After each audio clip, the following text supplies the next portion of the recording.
kepala sekolah, refleksi menjadi hal penting untuk dilakukan baik secara pribadi maupun umpan balik dari guru dan murid. Bagi saya, pandangan dan pengalaman langsung guru dan murid terhadap saya akan memberikan perspektif yang berharga untuk mengembangkan kepemimpinan saya dan peningkatan kinerja secara keseluruhan.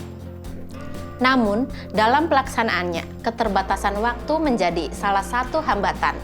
Saya seringkali memiliki jadwal padat dengan berbagai tugas administratif, pertemuan, dan tanggung jawab lainnya. Bapak Ibu, saya ingin meminta pendapat Bapak Ibu mengenai peraturan yang sudah saya buat, yaitu mengenai peraturan izin dan cuti kerja.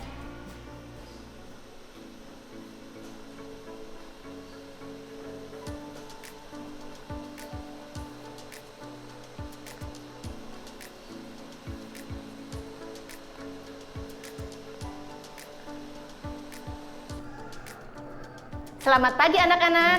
Pagi, Ibu. Ibu ingin mendengarkan cerita kalian tentang kegiatan-kegiatan yang sudah berjalan sejauh ini. Apakah ada permasalahan yang dihadapi atau mungkin ada masukan untuk Ibu?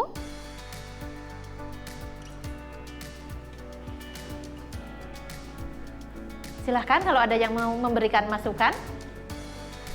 Di sisi lain, seperti dalam cuplikan tadi, banyak guru dan murid yang pasif saat kegiatan refleksi.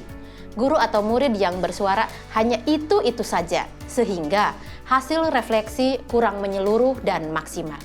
Dari situasi ini, saya mencoba untuk menganalisis penerapan refleksi yang sudah saya lakukan, agar saya mengetahui hal apa yang mendukung dan menghambat proses refleksi, sehingga hasilnya belum optimal.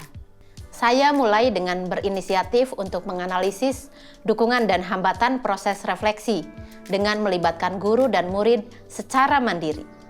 Saya menggunakan tabel T untuk memudahkan proses analisis dan mendapatkan gambaran yang lebih jelas. Tabel T adalah alat bantu analisis data sederhana untuk memvisualisasi perbandingan atau perbedaan antara dua kategori atau variabel. Dalam hal ini, saya membandingkan kelebihan dan kekurangan dalam proses refleksi. Dari proses analisis, saya mengetahui hal-hal yang mendukung dan menghambat proses refleksi dengan melibatkan guru dan murid secara langsung. Dalam kondisi saya, beberapa hal yang menghambat adalah yang pertama, pertimbangan waktu, baik waktu saya ataupun pihak terkait.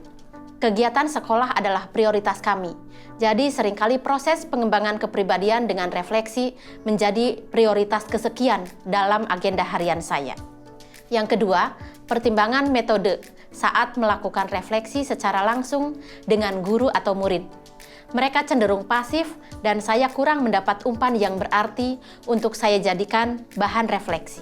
Yang ketiga, pertimbangan pertanyaan. Dari pengamatan saya, guru dan murid juga kurang bisa merespon cepat apabila diberi pertanyaan reflektif.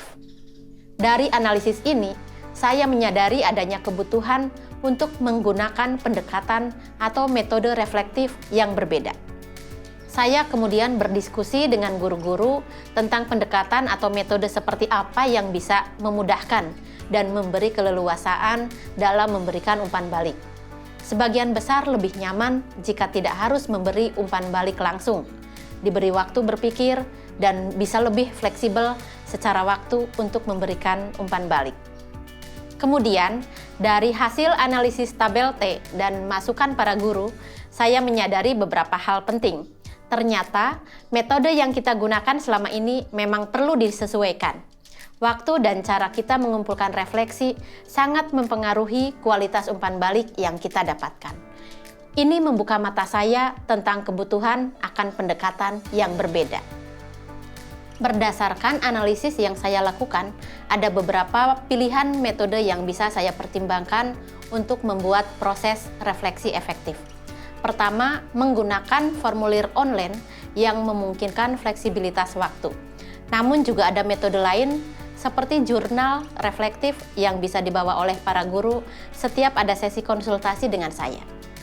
Selanjutnya, saya memadukan hasil analisis tabel T dengan pilihan metode yang ada. Misalnya, untuk metode formulir online setelah dicocokkan dengan hasil analisis T-chart sebelumnya.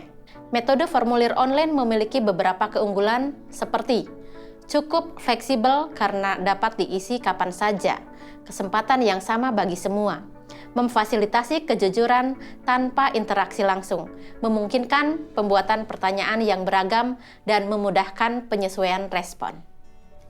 Keputusan akhir tentang metode apa yang akan diadopsi tentunya akan dibahas lebih lanjut dengan mendiskusikan pilihan-pilihan ini bersama para guru dan mungkin juga mencoba beberapa metode dalam waktu dekat. Melalui proses analisis ini, saya jadi lebih terbuka melihat berbagai cara untuk mengumpulkan refleksi dari guru dan murid, baik itu melalui formulir online ataupun jurnal reflektif.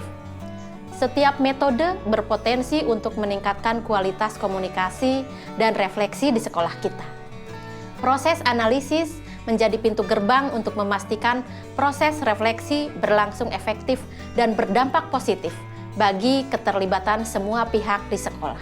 Saya juga merasa lebih bisa ajeg dalam membuat keputusan dengan adanya umpan balik. Akhirnya, kompetensi saya sebagai kepala sekolah juga bisa meningkat. Oke, lanjut buat ekoenzimnya, protein gulanya, dan airnya. Lanjut ya.